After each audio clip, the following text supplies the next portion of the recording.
नमस्ते पेरेंट्स। मुझे याद है जब मुझे मेरा जूनियर कॉलेज की पढ़ाई मेरी कंप्लीट हो चुकी थी और जब मुझे मेरे पेरेंट्स ने इंजीनियरिंग कॉलेज में एडमिट किया। इंजीनियरिंग कॉलेज में मेरा एडमिशन हुआ, 1-2 महीने मेरा लेट एडमिशन हुआ और डायरेक्टली जूनियर कॉलेज से मैं एक हाई-फाई इंजीनियरिंग कॉलेज में मेरी पढ़ाई स्टार्ट हुई और वहाँ के एटमॉस्फेयर को, मेरे कॉलेज के हाई-फाई कॉलेज के उस एटमॉस्फेयर को मैं कोप अप नहीं कर पाई। वहाँ पे मैं अच्छे फ्रेंड्स नहीं बना पाई।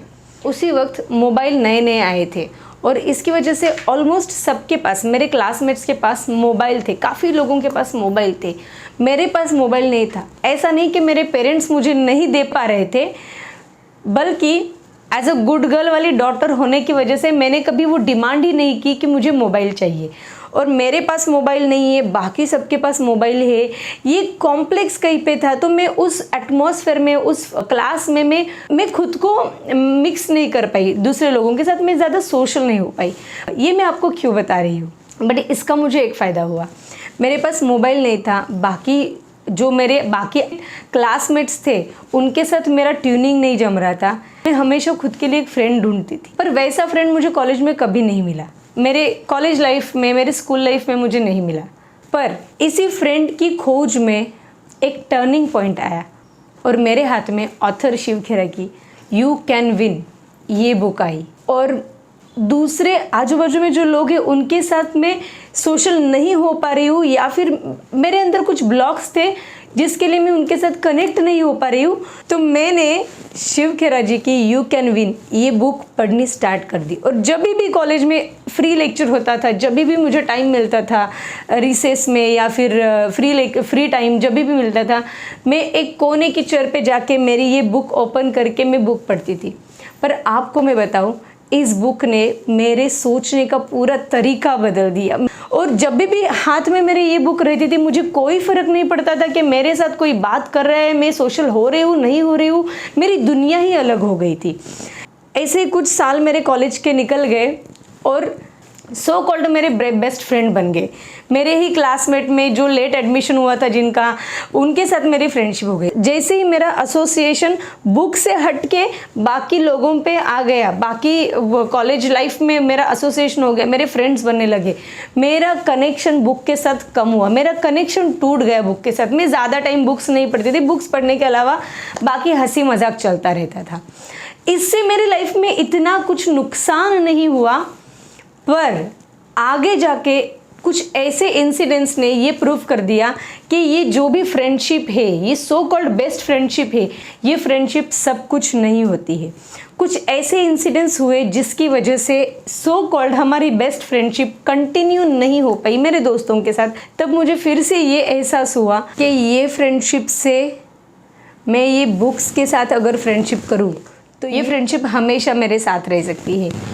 और तब से जाके आज तक मैंने दुनिया के बड़े बड़े ऑथर्स को मेरा फ्रेंड समझा और उनके बुक्स पढ़ने स्टार्ट की, जिसकी वजह से मैं कह सकती हूँ मेरा फ्रेंड सर्कल बहुत अच्छा है, बहुत बड़ा है। इट डजेंट मीन, इसका मतलब ये नहीं है कि फ्रेंडशिप अच्छी नहीं होती है। फ्रेंडशिप हमेशा अच्छी होती है, फ्रेंड्स होना बहुत अच्छी बात है, बट उस फ्रेंडशिप में खुद का नुकसान करते रहना, उस फ्रेंडशिप में बह जाना, खुद के लाइफ के पर्पस को भूलना, ये मुझे गलत लगता है। और इसीलिए मैं ये चूज़ करती हूँ कि बुक्स के ऑथर्स को ही हम फ्रेंड बनाए, उनके थॉट्स को हम जी ले, उनके थॉट्स को समझे। क्योंकि आई पर्सनली फील, मुझे ऐसे लगता है कि रीडिंग, पढ़ना, ये बहुत एक अच्छी ब्रेन एक्सरसाइज है। Reading and writing is the best exercise, brain exercise, और वो हमेशा रोज़ करती रहनी चाहिए। अभी ये सब मैं आपको क्यों बता रही हूँ, ये मेरा एक्सपीरियंस मैं आपके साथ क्यों शेयर कर रही हूँ। आप तो इस चैनल पे हो क्योंकि आप पेरेंट्स हो, इसीलिए मुझे ऐसे लगता है आपको बताना ज़रूरी है, क्योंकि हमारे बच्चे, उनके लिए reading habit is very important. Life में काफ़ी सारे लोग मिलते रहेंगे, कुछ लोगों के साथ बच्चों की जमेगी, कुछ लोगों के साथ नहीं जमेगी, बट अगर हम बच्चों को अभी से बुक्स पढ़ने की आदत डालते हैं तो शायद लाइफ में उनके थॉट प्रोसेस में एक बहुत बड़ा कंट्रीब्यूशन हम कर सकते हैं। क्योंकि हमारे लाइफ में एक तो ऐसी बुक होगी जो लाइफ पे बहुत ज़्यादा इम्पैक्ट करेगी, हमारे माइंड पे बहुत अच्छा इम्पैक्ट कर सकती है, हमारी सोच को बदल सकती है पॉजिटिव वे में।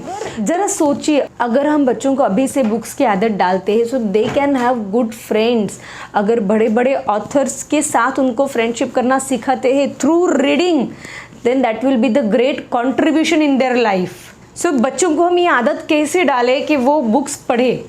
अभी देखिए, बच्चों को मोबाइल की आदत हम जानबूझकर नहीं लगाते। हम सबको पता है बच्चे हमें कॉपी करते रहते हैं, हमें इमिटेट करते हैं।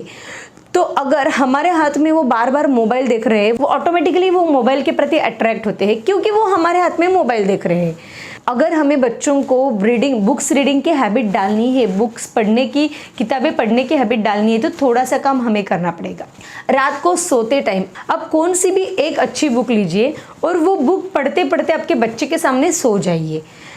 आप बच्चों को कुछ भी इंस्ट्रक्शन मत दीजिए कि चलो उठ के ये बुक पढ़ो, आज से तुझे पढ़ना है, हमेशा पढ़ते रहना है, पढ़ने से ये होता है वो होता है। बच्चे को कुछ भी समझाने की ज़रूरत नहीं। अगर बच्चे जितना आप जल्दी ये करेंगे उतना अच्छा है। जितने भी छोटे हो आपके बच्चे, अगर आप रात को सोते टाइम एक भी बुक आपके हाथ में लेते हो, पढ़ते पढ़ते अगर आप सो जाते हो, आपका बच्चा आपको देख रहा है, भले आप कुछ ना कहे बट वो कंप्लीटली आपको कॉपी कर रहा है। जैसे ही वो बार बार देखेगा या फिर देखेगी कि मेरे डैडी मेरी मम्मी बुक्स पढ़ रहे, एक दिन आपका बच्चा खुद आपके पास बुक मांगेगा और खुद आपको कहेगा कि मुझे भी बुक चाहिए। अगर ये एक चीज़ भी आप करोगे, ये एक टिप है आपके लिए, सोते सोते बच्चे के सामने बुक्स पढ़ना। क्योंकि दिन भर में तो हमें इतने सारे काम होते हैं, तो इट इज़ नॉट पॉसिबल कि बच्चे के सामने हम बुक पढ़ते रहे। बट रात का टाइम, रात का आधा घंटा, रात के 30 मिनट्स 20 मिनट्स कुछ भी हो, it is very important to program. उनका प्रोग्रामिंग होना ज़रूरी है कि घर पे कोई बुक्स पढ़ रहा है तो उनकी भी आदत हो जाएगी बुक्स पढ़ने की। इस तरह से आप, जब से आपके बच्चे जितने भी छोटे, 1.5 2 साल 8 साल 10 साल जितने भी छोटे बच्चे रहेंगे, तब से आप स्टार्ट कर सकते हो।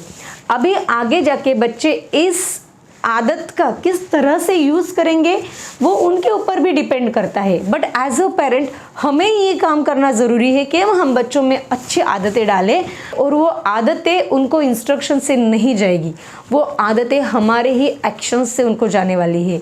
सो पेरेंट्स, दुनिया में ऐसे बहुत लोग हैं जो आपके साथ फ्रेंडशिप करना चाहते हैं, हमारे बच्चों के साथ फ्रेंडशिप करना चाहते हैं। बस हमें उनकी तरफ ध्यान देना ज़रूरी है, हमें उन्होंने लिखे हुए बुक्स पढ़ना ज़रूरी है, और इस तरह से हम अच्छे फ्रेंड्स, अच्छी सोच खुद की भी बना सकते हैं और हमारी जो फ्यूचर जनरेशन है उसको भी हम तैयार कर सकते हैं। सो मुझे लगता है ये जो भी मैंने एक्सपीरियंस आपके साथ शेयर किया, शायद ये आपको हेल्पफुल रहेगा।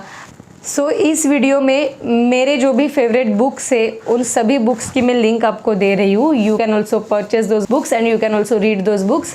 आपको मुझे बताना है आपके लाइफ में ऐसी कौन सी बुक है जिसने आपकी सोच को बदला है, आपके लाइफ को टर्न किया है। So thank you for watching. This is Shubhada Bhave, teacher, trainer, entrepreneur and parent.